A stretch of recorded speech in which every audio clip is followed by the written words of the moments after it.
होशियार कौवा हमेशा गंदगी पर ही गिरता है। इस लव ट्रायंगल में किसका सी काटा गया है, ये कुछ कुछ सामने आने लगा है। आज आप लोगों ने सचिन की वीडियो देखी होगी। मैं ऐसा बिल्कुल भी नहीं कह रही हूँ कि सुमित महल पूरी तरह इसमें दोषी है। क्या जगत दीदी मास्टरमाइंड है, या खुद सचिन मास्टरमाइंड है, या मनीषा, या फिर सुमित? कौन है आखिर मास्टरमाइंड? सब कुछ धीरे धीरे खुलासे हो रहे हैं। बने रहिए चैनल पर, वीडियो को एंड तक देखिए। सबसे पहले स्वागत है आप सभी का। नमस्कार, मैं हूं सुमन, एक बार फिर से उपस्थित हूं आप लोगों के सामने एक न्यू वीडियो के साथ। प्रेम त्रिकोण की ये जो कहानी चल रही है, भैया दीदी के रिश्ते की परतें खुलने लगी हैं और बहुत जल्द इसका सच भी सामने आएगा। सबसे पहले आज मैं आप लोगों से 2-3 चीज़ों के बारे में आपका ध्यान आकर्षित करूंगी, आपको बताना चाहूँगी। लेकिन सबसे पहले मैं यहाँ पर ऑडियंस की बात करूंगी। जिस ऑडियंस ने जगत दीदी को देवी बनाया था, उस ऑडियंस ने इतने जूते मारे कि शायद और कोई होता नॉर्मल बंदा यूट्यूब पर ना आता। लेकिन बहुत जल्द उधर से सब कुछ सुधर गया। दूसरी तरफ अगर हम देखें, ये जो जगत भैया हैं, जिनका आज वीडियो आया है, जो सफाई दे रहे हैं, खुद को दूध पीता बच्चा बता रहे हैं, हमेशा दूसरों के ऊपर ही दोषारोपण कर रहे हैं। कितना सच है ये, कितना झूठा इंसान है, ये आप लोग भी समझ गए होंगे। तीसरा, जो जगत जीजा बनने वाले थे, या यूं कहिए अभी भी वो जगत जीजा ही बनेंगे, तो ऑडियंस इन सब चीज़ों के लिए रेडी रहे। और ये जो ऑडियंस है बहुत जल्द सबका नकाब उतार देती है। लेकिन यहाँ पर ऑडियंस ने एक बहुत बड़ी गलती की थी कि बिना सोचे समझे किसी एक पक्ष को कटघरे में खड़ा कर देना, ये ऑडियंस की गलती थी। सबकी बात नहीं कर रही हूँ, कुछ लोगों की। हो सकता है शायद वो उनके हेटर हों। मैं जगत दीदी की बात कर रही हूँ। बहुत सारी चीज़ें उस जगत दीदी के ऊपर गलत लगाई गई। खुद जगत भैया ने बोल दिया कि मैंने बहुत सारी बातें झूठ बोली जो कभी हुई ही नहीं थी। आप लोग मनीषा को एकदम क्लीन चिट दे रहे हैं, लेकिन मनीषा कहीं ना कहीं उसके अंदर अपने पति को लेकर असुरक्षा की भावना बहुत अंदर तक बैठ गई है और वो खुद को डिप्रेशन से निकाल नहीं पा रही है। जगत भैया तो जैसे हैं वैसे हैं।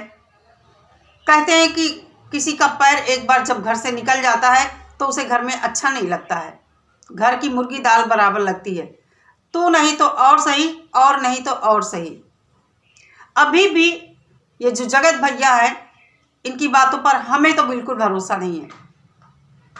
हाँ, एक चीज ये हो सकती है, जो इसने बताया, इसका दिल टूटा, इसका प्यार छिना, इसको ये लगा कि अब तो शादी होकर ये चली जाएगी, मेरा क्या होगा।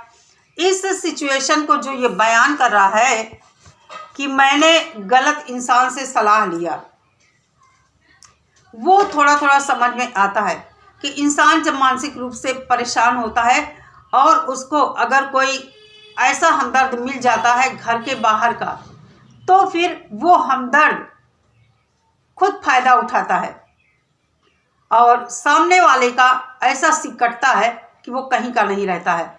ये जगत भैया बहुत होशियार कौवा बन रहे थे, खुद को खुदा मान बैठे थे, लेकिन हुआ क्या इनके साथ?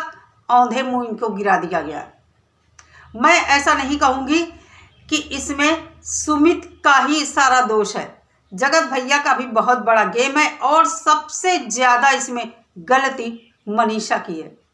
मनीषा खुद, जो आप लोग ऑडियंस जो उसको बच्चा, बाबू, बउआ बना रहे हो ना, आप लोग उसके साथ गलत कर रहे हो। मनीषा कहीं ना कहीं इस अपने पति को बढ़ावा देती रही और उसका अंजाम ये हुआ क्योंकि उसके अंदर एक असुरक्षा की भावना है। देखिए, बच्चा उसके हुआ नहीं, 4-5 साल हो गए, तो कहीं ना कहीं एक औरत जब शादीशुदा औरत होती है तो उसको लगता है कि मेरे भी बच्चा होना चाहिए। और जब 1-2 साल बीत जाते हैं तो फिर उसको इधर उधर से बातें सुनने को मिलती है। साथ ही साथ ये भी सुनने को मिलता है कि हो सकता है कि तुम्हारा पति, अगर तुम्हारे बच्चे ना हुए तो छोड़कर कहीं दूसरी जगह चला जाए। ये हो सकता है। अट्रैक्शन होना स्वाभाविक है, अट्रैक्शन होना स्वाभाविक है, लेकिन ये जो इतनी गंध मचाई गई, जिस तरह यहाँ इसको लाया गया, परोसा गया, ऐसा हरगिज नहीं होगा। ऐसा मैं इसलिए कह रही हूं, इसको हवा मनीषा की तरफ से मिली है। ये जो रिश्ता, ये जो गंध मची, मनीषा की तरफ से इस रिश्ते को हवा मिली। अगर मनीषा लोगों से ना कहती इधर उधर तो शायद ये कुछ ना होता। और देखिए, मैंने जैसा कहा अट्रैक्शन होना स्वाभाविक है, वो अलग बात है। इसके भी बच्चा नहीं था और उधर ताशी थी, नेहा भी एक, मतलब उसको भी सहारे की जरूरत थी। तो जहां हमदर्दी एक दूसरे को मिलती है, जहां पर किसी के पास कोई कमी होती, नेहा की बात कर रही हूं, उसका बहकना या किसी से अटैच हो जाना स्वाभाविक है। हो सकता है कुछ परिस्थिति ऐसी रही हो कि दोनों एक दूसरे के करीब आ गए, लेकिन करीब आने का मतलब ये नहीं है कि इतना जो गंद मचाया गया है वो सच था।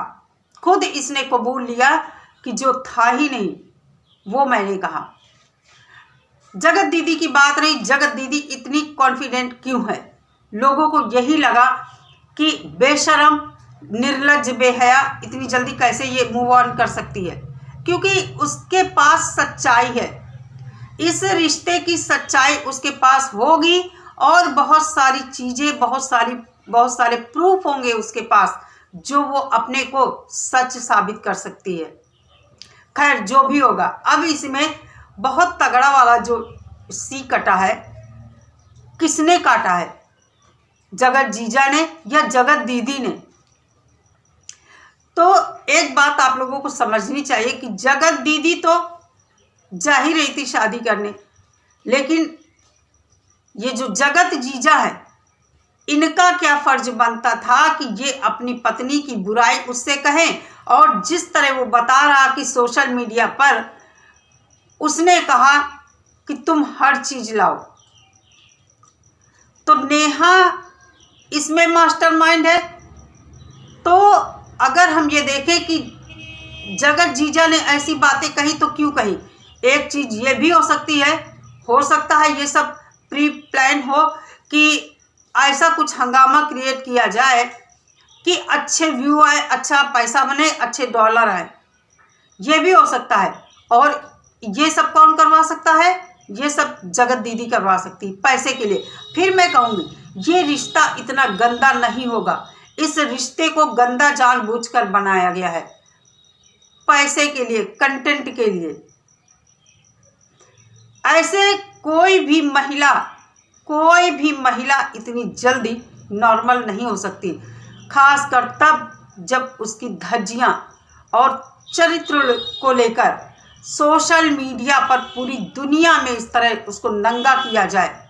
और उसकी शादी तय हो गई, गोद भराई हो गई, सब कुछ हो गया, शादी होनी बाकी है। ऐसे समय पर ये सब सिचुएशन क्रिएट की गई ताकि एकदम हंगामा मच जाए और खींचकर पब्लिक आए, जिसको कुछ समझ में ही ना आए कि आखिर ऐसा क्यों हुआ।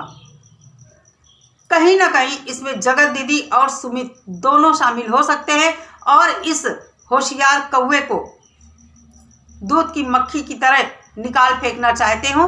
ये भी बहुत कुछ हो सकता है। आज इस होशियार कौवे का मैंने वीडियो देखा, कुछ चीज़ें मुझे सही लगी लेकिन कुछ चीज़ें मुझे गलत लगी।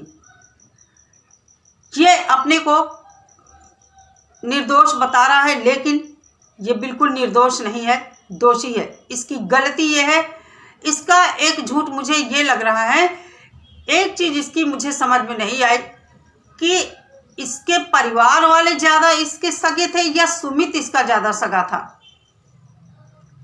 इसका कहना है कि नेहा के घर में बार बार फ़ोन करता रहा, किसी ने फ़ोन नहीं उठाया, तो इसने ठीक समझा कि उसके फियांसे से बात करें हम।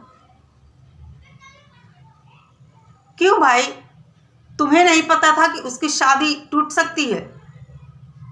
और फिर इसका सुमित से बात करना, सुमित का ये कहना कि तुम सारा सोशल मीडिया पर लाओ, तो ये कहीं से भी सच अभी भी सचिन नहीं बोल रहा है। अभी भी सचिन बहुत कुछ छुपा रहा है और ये जो सच है शायद ये सोशल मीडिया पर आ सके। इसके पीछे ये जो रिश्ता हमें इतना गंदा दिखा है, ये रिश्ता इतना गंदा है ही नहीं। मनीषा सिर्फ और सिर्फ असुरक्षा की भावना से घिरी है, शक करती है, उसी में इसने जगह जगह कई लोगों से कहा और फिर बार बार मुकरती रही, क्योंकि इसको खुद नहीं भरोसा था कि ये जो सोच रही है ये सही है या गलत है। तो कहने का मतलब ये है, लोग कह रहे हैं सच सामने आएगा, लेकिन जो सच है वो शायद ही सामने आए। मुझे नहीं लगता है कि ये सच सामने आएगा। जो सच है, रियल सच कभी सामने नहीं आ सकता है।